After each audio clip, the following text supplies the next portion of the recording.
This is the Oneplus Nord, and I've had it for a little while now, and I couldn't wait to actually test it and get my hands on it because I really wanted to see if it lived up to the hype. And I have to say, it kind of feels like 2014 again when the original OnePlus One dropped. But is it worth your 399 euros? Let's find out in this video. I'm Kevin from Peacock Inside Tech, and this is my OnePlus Nord review.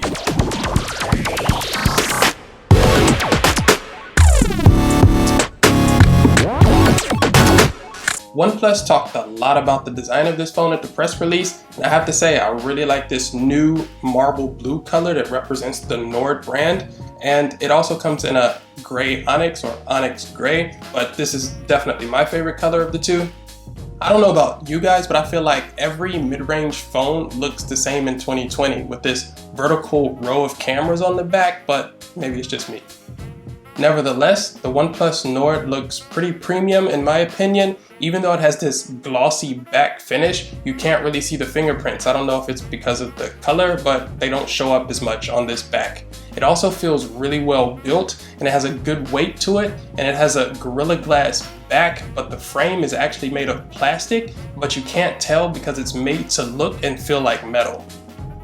The overall feel of the phone is pretty good as well. It's comfortable to hold, the buttons are well placed. On the right side you have the power button and OnePlus's famous alert slider, and I really love this feature. I wish a lot more phones had this feature. It's just a lot easier to mute your phone or put it on vibrate. On the left side you have a volume rocker and nothing else. On the bottom there's a USB-C charging port, a speaker, a microphone, and a SIM card tray, and just a lonely second microphone at the top of the phone. Back in 2014, the OnePlus One was a hit right away, mainly because it had the specs of a flagship phone, but only cost half the price of one. And they had to make sacrifices to get that price down, but there were sacrifices that you could live with on some features that you probably didn't use anyway. And since OnePlus is offering flagship phones themselves now, it's kind of cool to see them go back to this flagship killer approach and bring out the OnePlus Nord. Well, kind of. Because back then, all the internals were the same as the flagships like the Snapdragon 800 series processor. The OnePlus Nord now comes with a mid-range processor, the Snapdragon 765G, but to be honest, in day-to-day usage, you wouldn't be able to tell. The 765 performs really well, and Oxygen OS from OnePlus runs really smoothly with the 8GB of RAM and 128GB of onboard storage that I have on this device. There's also a version with 12GB of RAM and 256GB of storage. More on the performance in a minute. One main reason that everything looks so smooth on the Nord is because of the 6.44-inch 1080p Fluid AMOLED display. It has that smooth 90Hz refresh rate and really vibrant colors. This also means you get the deep blacks because of the AMOLED technology. The display is really good, no question, and I personally haven't experienced the color tint issues that some people are having, so I can't really speak on that. It seems to happen when the display's brightness is really low. But for me, consuming content on this display has also been really great. It has this small pill-sized camera cutout in the upper left corner for the cameras, but it didn't bother me much after a day or so.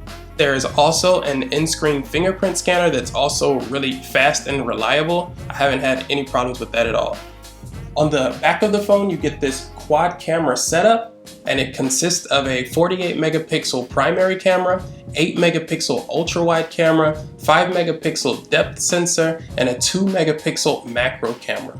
This setup is pretty common on mid-range phones, and I've been pretty satisfied with the image quality along with the video quality. Nothing too great, but also not terrible.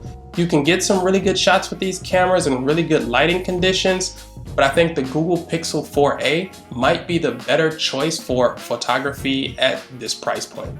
It also comes with dual selfie cameras, a 32 megapixel standard and an 8 megapixel ultra wide, so you can get more of your friends in those really priceless selfies. Reminds me a lot of the Google Pixel 3 from 2 years ago. The camera app itself is also pretty simple and easy to use. You can just swipe through the different modes like on an iPhone or a Samsung device. And now I'll just let the photos speak for themselves.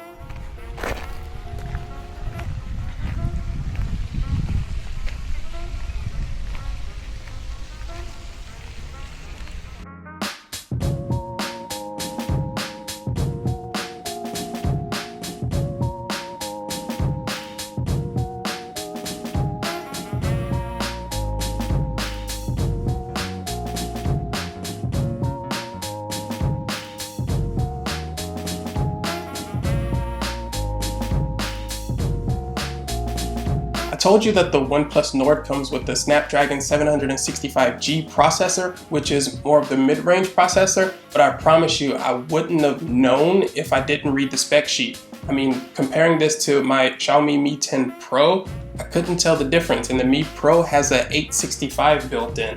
Opening apps, multitasking, everything is super smooth and responsive. OnePlus likes to focus on speed and performance, and it shows even in their mid-range Nord phone. OnePlus's Oxygen OS is at light skin on top of Android, and it looks really close to stock Android, and it's very optimized. And I personally actually quite like the software experience from OnePlus phones.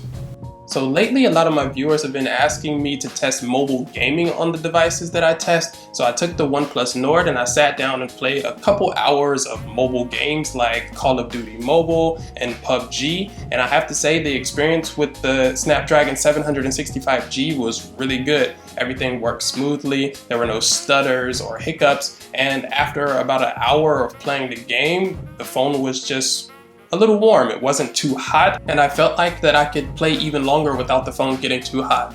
The OnePlus Nord doesn't come with stereo speakers, only a bottom firing one, so if you want to have a better audio experience while playing video games on the OnePlus Nord, you might have to connect some Bluetooth headphones because yeah, there's also no headphone jack.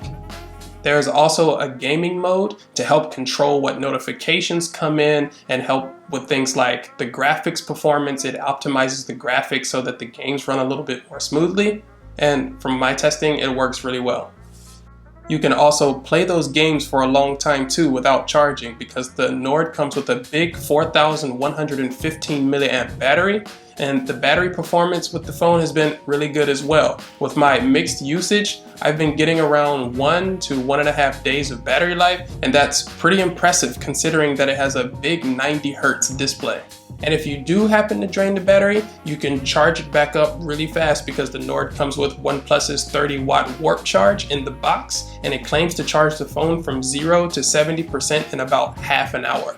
So there's not much bad to be said about the OnePlus Nord. I mean, okay, it doesn't have an IP rating for water and dust resistance or wireless charging, but those two features aren't going to stop you from enjoying this phone, especially at the price of 399 euros. I don't think you can get a better package than that right now. So, like always, thanks for watching my video, and don't be shy, please hit the thumbs up and the subscribe button if you liked the video, and I will see you in the next one.